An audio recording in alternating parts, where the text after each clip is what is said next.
सत्य मराठीमध्ये तुमचं सर्वांचं स्वागत आहे। आपण आज लालवाडी फतेपूर या गावामध्ये आलो आहे। काही गावच्या लोकांची समस्या अशी आहे की पोलीस पाटील गावात राहत नाहीत, तरी आपण जाणून घेऊया।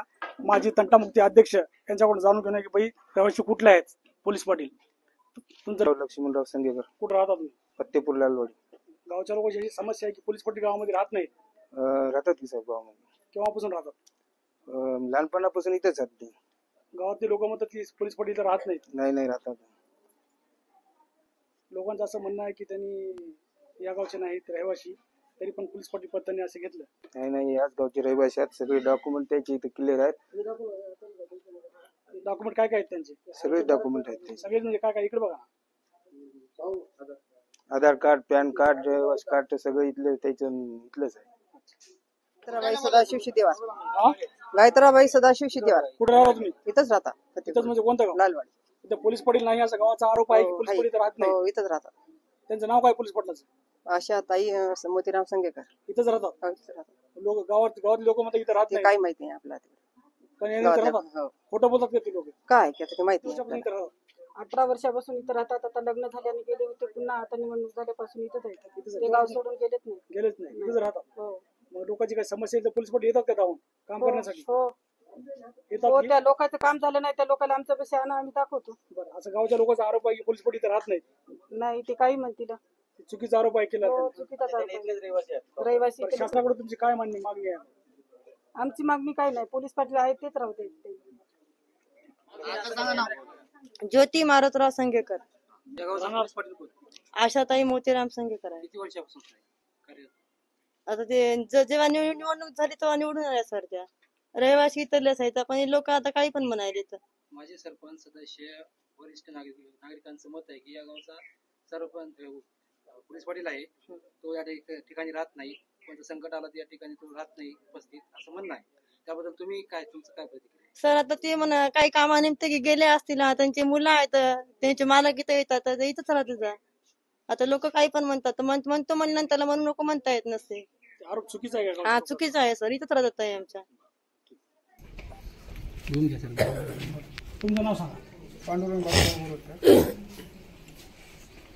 समोरच्या गावच्या लोकांचा विरोध आहे की पोलीस पाटील गावात राहत नाही। माझा पहिला व्हिडिओ आला होता की बुवा याचे डॉक्युमेंट्स बरोबर नाही, तुम्ही बोला ह्याविषयी। तर मी ते बोललेलं बयान मागे घेतो आता, कारण मी आता ते आम्हाला माहितीच नव्हतं ते कागदपत्र कोणते काय नाही। पण आता मला पोलीस पाटलांनी दाखवलं, इथला जन्म दाखला वगैरे इथला सर्व आहे, रहिवासी इथले आहेत। आता मी बघून माझं बयान पहिल्याचं मागे घेतो। ते पोलीस पाटील इथलेच रहिवासी आहे। हे आता तुम्ही मी किती वर्षापासून राहता गावामध्ये? माझा जन्मच झाला इथे। मग तुमचा जन्म झाला, तुम्ही त्या पाटीला कसं समजा की गावातला रहिवासी नाही म्हणून? याला विशेष काय माहित नव्हतं मला असं। मेन तर आम्हाला त्याच्यातलं माहित नव्हतं की आमच्या कानावर आलं बा या बाईचं लग्न झालेलं आहे आणि हिचं दुसरीकडे मतदान कार्डला नाव आहे, पण आता मी बघितलं तर मतदान कार्डला इथंच नाव आहे। बरं, आता तुम्ही म्हणताय की भाई मला आता गावातल्या राजकारणाविषयी आम्हाला काही माहितीच नाही पहिली गोष्ट। बरं, आता तुम्ही म्हणताय की मला आता पोलीस पाटील डॉक्युमेंट दाखवले, मग मी म्हणतो की भाई आता गावचे रहिवासी आहेत। हां, आता तुम्हाला अगोदर माहिती होती गावचे रहिवासी आहेत? कारण पोलीस पाटलाचं या लई दिवसाखालचं नाही, 1-2 महिन्याखाली इलेक्शन झालेलं आहे। जुनी काही 1 वर्ष झालं, 2 वर्ष असं काही झालं असलं तर आम्हाला थोडं माहिती राहत होतं। आणि ते बायलेग असल्यामुळे आम्हाला त्याला प्रश्न विचारायची काही गरजच पडणार। माणूस असला तर आम्ही बोलत असतो। राहतात की? किती वर्षापासून राहतात? आता ते जन्म झाला आहे, आमच्या सोबतच शाळेमध्ये शिकलेले आहेत ते। तुम्ही काय म्हणलं की समोरच्या पार्टीसोबत की गावात राहत नाहीत? एक असं आहे बघा, ते बायलेग असल्यामुळे आता ते आम्ही तर आमचं त्याच्या भावाशी संबंध जास्त पडते। सरपंचाचा ठराव सुद्धा आहे की या गावचा ते रहिवासी नाही गावच्या म्हणून। वरील राहतात, आम्ही खाली दबाव आला की भाई आता गावातली नाही। दबाव ह्या पार्टीचा बी नाही, त्या पार्टीचा बी नाही। जे आहे ते त्यांनी मला म्हणलं होतं की बा ते इथले रहिवासी नाहीत असं त्याचा दाखले आहेत। पण आता मी मला सरपंचाने दाखिलं, हे दाखला उकला समजा ओके आहे यांचा, मी माझ्या डोळ्यानं समक्ष बघितलं असं। रहिवासी आहेत? हां, रहिवासी आहे। काय नाव तुमचं? आशा मोतीराम संगेकर। किती जण? हो, आशा मोतीराम संगेकर, पोलीस पाटील फतेपूर। तुम्ही किती वर्षापासून रहिवासी आहेत? लहानपणापासून मी इथलीच रहिवासी आहे सर। पोलीस पाटील पदाची जे जाहिरात निघाली ती केव्हा निघाली? 2024 म्हणजे केव्हा? महिना काही असेल? जानेवारी मध्ये। तुम्हाला दिलेलं गाव कोणतं आहे? जळगाव मधला एरंडोल तालुका. हा. तुम्ही एरंडोल तालुक्यामध्ये राहता की काही फतेपूर इथे राहता? इथेच राहते सर मी. असं लोकांचं म्हणणं आहे की तुम्ही जेव्हा 1 जानेवारीला जाहिरात निघाली तेव्हा तुम्ही 2 जानेवारीला तिचं नाव कमी केलं मतदान यादीमधून राशन कार्डामधून. नाव कमी केलं हे खरं आहे, पण नाव कमी केल्यावर आमचे सगळे कागदपत्र चालले तेव्हाच तर निवड झालेली आहे सर. हं, हे यांचं म्हणजे माझ्या विरुद्ध जे तक्रारी करतात यांचं तहसीलदार पर्यंत कलेक्टर पर्यंत काहीच चाललेलं नाही. मॅटचा निकाल पण आमच्या बाजूने लागलेला आहे, म्हणून त्याचा बदला घ्यायचा म्हणजे विरुद्ध कारस्थान करायचं म्हणून हे खोट्या बदनामी करत आहे.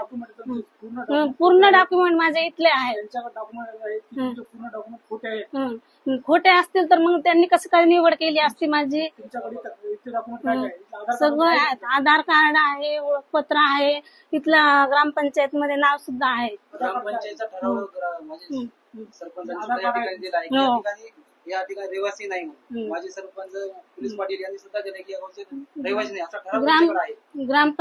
ग्रामपंचायतचं रहिवाशाचं काय, माझ्याकडे तलाट्याचं सुद्धा रहिवासी प्रमाणपत्र आहे, तहसीलदार साहेबांचं सुद्धा आहे.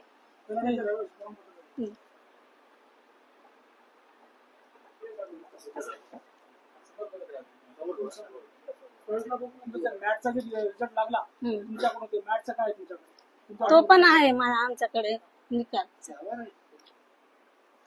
मॅटचा रिझल्ट आहे तुमच्याकडून लागला? हो. तहसीलदार साहेबांचा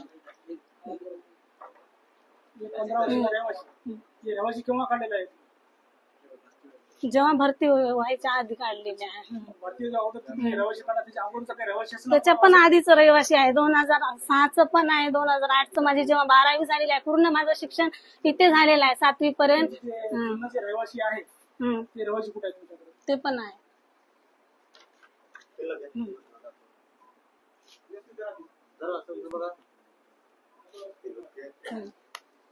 असं लोकांचं म्हणणं आहे की मतदान यादीमध्ये तुमचं नाव नाही आहे इथले. नाव पण त्याचे पण आहेत ना आमच्याकडे. तुमचं नाव इथं आहे मतदान यादी. हे 2018ची यादी आहे मतदान यादी. माझ्या बहिणीचं नाव इथं आहे 2018 मध्ये.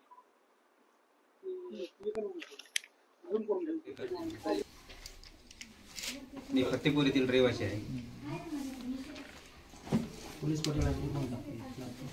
पोलीस पाटील गावचे रहिवासी आहेत आणि माझ्या नात्याने माझ्या घरचेच आहेत, पण मी त्यांची पूर्ण डॉक्युमेंटची जी प्रक्रिया आहे तुम्हाला मी पूर्ण सविस्तररित्या मी तुम्हाला माहिती करून देणार आहे की बाबा इथले डॉक्युमेंट आहेत नाही, त्याचं षडयंत्र काय आहे, या ठिकाणचं हे कशामुळे चाललंय त्याची मी तुम्हाला सविस्तर माहिती सांगणार आहे.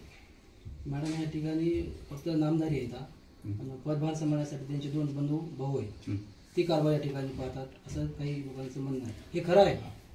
खरं आहे म्हणजे पोलीस पाटील या ठिकाणी राहतात. काही घटना घडल्यास त्या ठिकाणी महिला पोलीस पाटील त्यांच्या प्रक्रिया पूर्ण करण्यासाठी पोलीस स्टेशन असो किंवा कोणती एखादी घटना घडलेली असो त्या ठिकाणी जाऊन त्यांनी शहानिशा करून त्यांचा नंतरचा कारभार भाऊ जरी पाहत असतील समोर जे काही प्रक्रिया जी काय करतात मग त्या ठिकाणी पोलीस पाटलाचं पूर्ण लक्ष असून ते पूर्ण पोलीस स्टेशन इथे ज्या ठिकाणी त्यांची माहिती द्यायची आहे ती पूर्ण करत असतात. या ठिकाणी तुमच्यावर गावकऱ्यांनी आरोप केले ते आपण खोटे आहेत असं सिद्ध करून दाखवण्यासाठी प्रयत्न करत आहात, काय करतात पुढे प्रोसेस तुमची?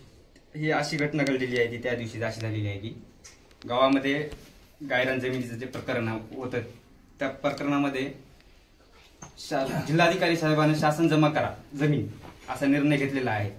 त्यासाठी काही पैसे लागतात गावामध्ये, आपल्याला त्या गावाच्या त्या जमिनीचा काही संबंध नाही. त्या ठिकाणी ती शासन जमा झालेली आहे. कलेक्टर साहेबांना आदेश दिलेले आहेत. त्या ठिकाणी त्यांची जमीन आणि चर्मकार सोसायटी हे दोघं जण पाहून घेतील त्यांचं काय आहे कोर्टामध्ये काय आहे. जे आता गावातल्या व्यक्ती असं गावामध्ये करत होता की 5,000 रुपये द्या आपल्याला गायरान जमिनीचा वाद तिथं झालेला आहे, आपल्याला वकील वगैरे लावायचा असं करून गावामध्ये नाव सांगतो ना त्यांचं. संजय संभाजी संगेकर हा व्यक्ती गावामध्ये पैसे मागत होता 5,000 रुपये एका प्रत्येकी घराला द्या म्हणून. आणि मी त्या एक ग्रुप आहे गावचा पूर्ण शेतकऱ्याचा, पूर्ण गावचे त्याच्यामध्ये सभासद सहभागी आहेत त्या ग्रुपमध्ये होते. मी त्या ठिकाणी असा मेसेज केला होता का 5,000 रुपये व्यक्ती मागत आहे कोणीही देऊ नका म्हणून मी असा मेसेज केला होता. जरी तुम्हाला द्यायचे असतील गावच्या मंदिरावर सर्वांची सार्वजनिक मिटिंग लावा आणि त्या मिटिंग मध्ये काय आहे ते सविस्तर चर्चा करा, मग नंतर पैसे मागा गावामध्ये असं मी मेसेज टाकला होता गावच्या ग्रुपमध्ये. शेतकरी ग्रुप आहे गावचा पूर्ण, त्याच्यामध्ये सभासद आहेत पूर्ण त्याच्यामध्ये गावातील. तर याचं हे कारण म्हणजे यांनी कसे पैसे मागू दिले नाही म्हणून याचं कारण करून षडयंत्र हे रचलेलं आहे. ग्रामपंचायतमध्ये तो व्यक्ती त्याची भाऊजाई सदस्य आहे. माझा प्रश्न असा आहे की तुम्ही आता हे तुमच्यावर जे आरोप लावलेत गावकऱ्यांनी, जे विरोधक असतील, काही तुमचे विरोध पार्टीचे असतील, पण त्यांनी तुमच्यावर आरोप लावले की पोलीस पाटील आहे ते मुळात चुकीचे डॉक्युमेंट केले, त्यांनी चुकीचे डॉक्युमेंट अपलोड केलेत आणि त्यांचा पदभार या ठिकाणी आता रहिवाशी केले त्यानं काही अधिकाऱ्यांशी हातमिळवणी करून चेरीमेरी देऊन त्यांच्या डॉक्युमेंटमध्ये हेराफेरी केली आहे. हे कितपर्यंत खरं आहे आणि तुम्ही हे खरं हे सगळे आरोप खोटे आहेत हे सिद्ध करण्यासाठी तुमची काय प्रक्रिया चालू आहे, तुम्ही काय करता यासाठी? या प्रक्रियेसाठी न्यायालयीन लढाई आहे ही. न्यायालयीन लढाईमध्ये जे काही न्यायालयामध्ये आपल्याला डॉक्युमेंट मागवतील त्याची पूर्ण पूर्तता आपण केलेली आहे सर्वांनी. म्हणजे मंडळ अधिकारी पैशाचा व्यवहार इथं कुठं पण झालेला नाही. पूर्ण डॉक्युमेंटची चौकशी करूनच